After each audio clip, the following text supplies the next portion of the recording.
বন্ধুরা ভিডিওটা প্রথম থেকে লাস্ট পর্যন্ত না দেখলে বুঝতে পারবো না কি ছিল ভিডিওর মাঝে। ভালো লাগলে শেয়ার করে সাবস্ক্রাইব করে ভাটা থাকবা। পাকিস্তানে ভূমিকম্প, কিছু ভূমিকম্পের দৃশ্য তোমাদের মাঝে তুলে ধরলাম।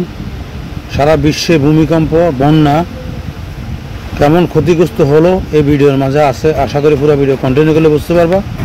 কিছু কিছু দৃশ্য তোমাদের মাঝে তুলে ধরলাম। বন্ধুরা ভিডিওটা ভালো লাগলে সাবস্ক্রাইব করে ভাটা থাকবা। নতুন নতুন ভিডিও তোমাদের মাঝে পৌঁছে যাবে। তোমাদের জন্য ভিডিও ভালো লাগলে ভিডিওটা শেয়ার করে সবাইকে দেখার সুযোগ করে দিবা। আমাদের চারপাশে বিভিন্ন জায়গায় যেভাবে বন্যা ভূমিকম্প হয়েছে, মানুষ এখনও বুঝতে পারে নাই পৃথিবীতে আল্লাহ পাক কী করতে পারে। সেকেন্ডের মাঝে পৃথিবী ধ্বংস করে ফেলতে পারে আল্লাহ পাক। এই ভিডিওর মাঝে সব কিছু অনুভব করা যায়। ভিডিওটা ভালো লাগলে সবাইকে দেখার সুযোগ করে দেবা। সাবস্ক্রাইব করে ফাটা থাকবো। নতুন নতুন ভিডিও তোমাদের মাঝে পৌঁছে যাবে। আশা করি পুরো ভিডিও কন্টিনিউ করলে বুঝতে পারবা পৃথিবীতে কি হচ্ছে। আমরা ভাবি না, আমরা চিন্তা করি না। বন্যার পরিস্থিতি সারা বিশ্বে কেমন হচ্ছে, কিছু দৃশ্য তোমাদের মাঝে নিয়ে আসলাম। আশা করি ভিডিওটা ভালো লাগলে সবাইকে দেখার সুযোগ করে দিবা। সাবস্ক্রাইব করে ভালো থাকবা। নতুন নতুন ভিডিও তোমাদের মাঝে পৌঁছে যাবে। পাকিস্তানে বহু মানুষ মারা গেছে ভূমিকম্প, বন্যা। বন্ধুরা দেখতে পাচ্ছ পানি কিভাবে গাড়ি বেশে নিয়ে যাচ্ছে।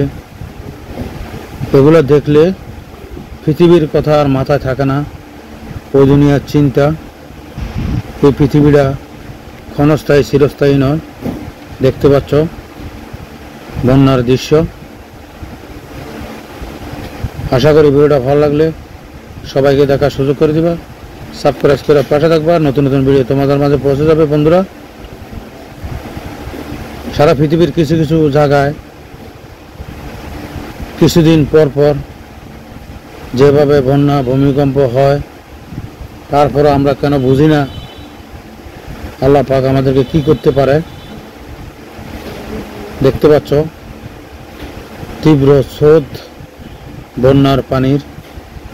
এভাবে কি দাঁড়িয়ে থাকা যায়? বিশাল বড় একটি সাপ দেখতে পাচ্ছ রাতের বেলা কিভাবে যাচ্ছে। গা শিউরিটি ওঠে এই সাপ দেখে। কত লম্বা হবে। বন্ধুরা পাকিস্তানের বন্যার পরিস্থিতি দেখতে পাচ্ছ। ভিডিওটা ভালো লাগলে সাবস্ক্রাইব করে ভালো থাকবে। নতুন নতুন ভিডিও পৌঁছে যাবে। সবাইকে দেখার সুযোগ করে দিই। বন্ধুরা ভিডিওটা কেমন লাগলো অবশ্যই তোমাদের মতামত কমেন্টে জানাতে পারো। ভিডিওটা ভালো লাগলে শেয়ার করে সবাইকে দেখার সুযোগ করে দিবা। এই পৃথিবী চিরস্থায়ী নয়, ক্ষণস্থায়ী। তোমাদের জন্য ভিডিও। আশা করি তোমাদের মতামত কমেন্টে জানাতে পারো। ভালো লাগলে শেয়ার করে দিবা।